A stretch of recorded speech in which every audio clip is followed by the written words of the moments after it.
Detik-detik meninggalnya legenda bulu tangkis Indonesia, Markis Kido diungkapkan rekannya yakni Chandra Wijaya yang berada di lokasi yang sama.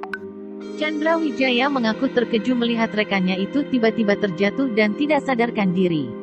Markis Kido meninggal dunia saat sedang bermain bulu tangkis di Gor Petrolin, Alam Sutera, Tangerang.